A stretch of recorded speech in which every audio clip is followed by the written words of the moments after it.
gusto kong mangyari ay kung papasukin ko tong short, gusto ko makakita.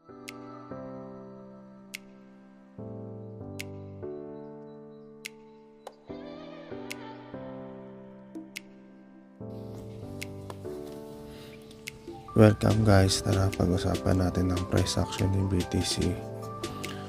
Sunday ngayon, wala masyadong volume, kaya be conscious sa trade. Then paalala lang, this is not financial advice, this is educational purposes only. Gusto ko na magbigay ng insight sa inyo about anong nakita ko sa chart natin. Based on the chart, yun nga, diba, sabi ko sa inyo kahapon, pwede kayo mag-long if yung gustuhin nyo, basta sasaluhin nyo to bounce play na to. Pero diba, sabi ko sa inyo, dapat kung magba-bounce play kayo, mabilisan lang ang exit. Pagpasok dito, pag tama dito to sa support natin, then pasok ng long, exit agad. Kung pinirate nyo yun sa 1 hour, gain na kayo. Dapat na kahit pa paano ay may gain na kayo ng 3%. Tapos naka-leverage, okay na yun. Then exit agad. And then based on the chart, wala naman na tayo makikitang iba dahil linggo walang galaw. Then still waiting pa rin ako bumalik sa taas. Gusto kong mangyari ay kung papasukin ko tong short, gusto ko makakita ng scene of the crime, then doon ako mag-entry. Nagpakita ng scene of the crime, pero still waiting pa rin. Wala pang scene of the crime tayo dun sa pattern.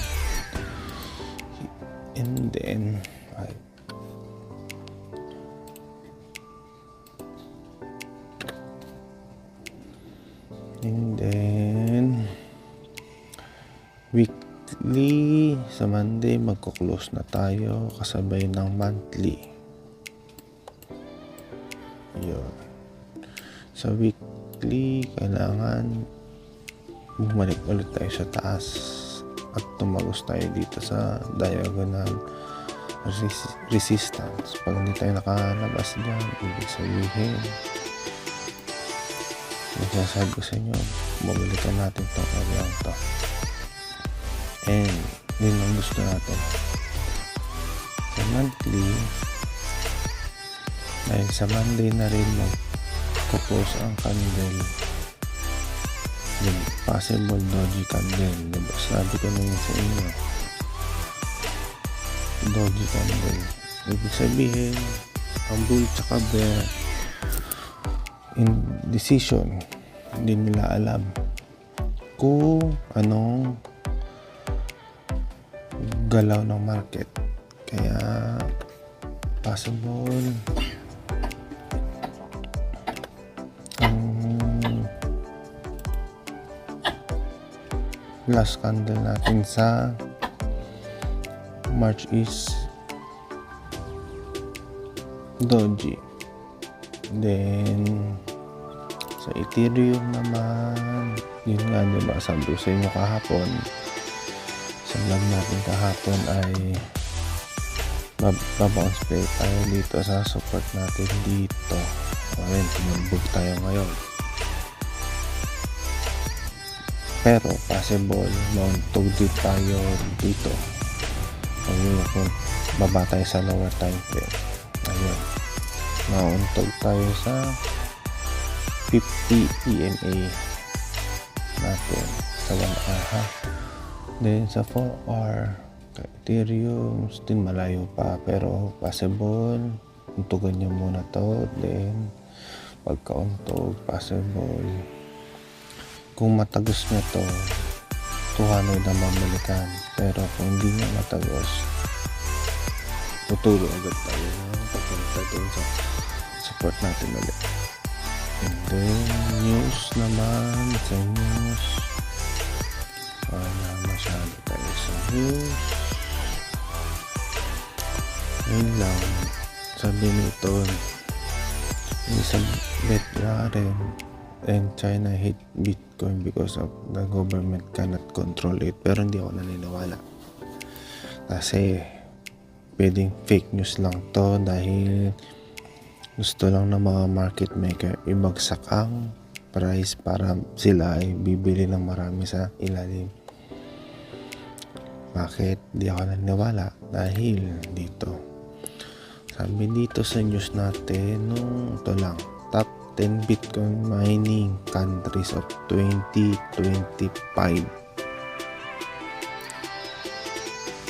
USA number 1, pangalawa Russia, pangatlo ang China. Pero last month alam ko China na ang may hawak ng 60% ng hash rate ni BTC, kaya imposibleng ayaw niyang China na ang Bitcoin. And then tinanggal nila ang ban, kaya possible market maker lang ang gumawa ng news na ito, and then bibili sila ng marami sa ilalim. Yun lang yun. Tapos ayun, El Salvador President and US Donald Trump President ay makikita this April. Maganda to kasi first president nag-try ng Bitcoin, din yung pangalawang president na nag-embrace kay Bitcoin. Siyempre una dito si Bukele bago si Donald Trump. Nakita naman natin ang nangyari sa El Salvador kung paano tumaas ang ekonomiya nila because of Bitcoin. Then si Donald Trump sumunod. And then Elon Musk AI X in stock transaction valuing companies at 80 billion. Galing talaga nito ni Elon Musk eh.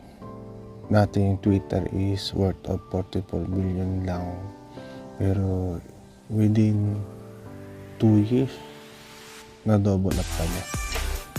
And then still wala naman masyado. Yung Trump yun pa rin, April 2 pakitandaan guys, April 2 baka possible mag-sell on news tayo nun ha, kasi yun na yung implementation ni Donald Trump sa tariff niya, kaya possible may sell on news. Then punta tayo sa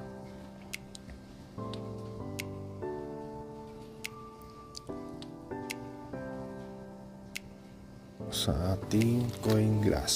Sa CoinGlass ay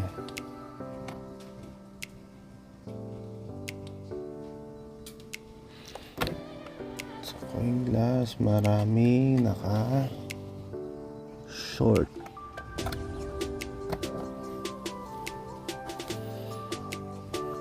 Ayan, kaya kumakapal yung pataas natin.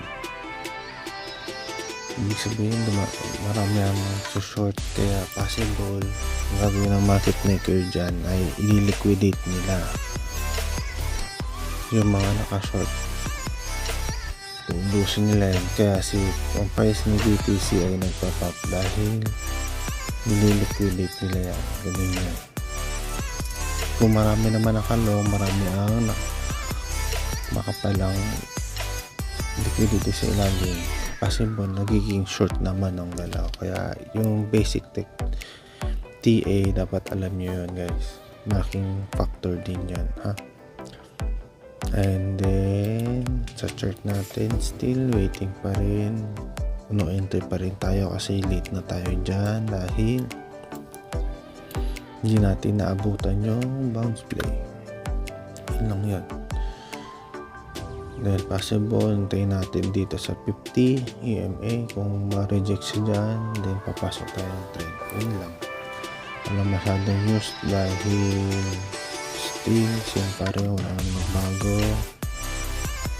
Sunday, be conscious lang dahil Sunday may liquid Trump magbigay ng news pag Sunday. Kaya tayo can see ang market may bigla-bigla na nagpapump. Ayun lang. Then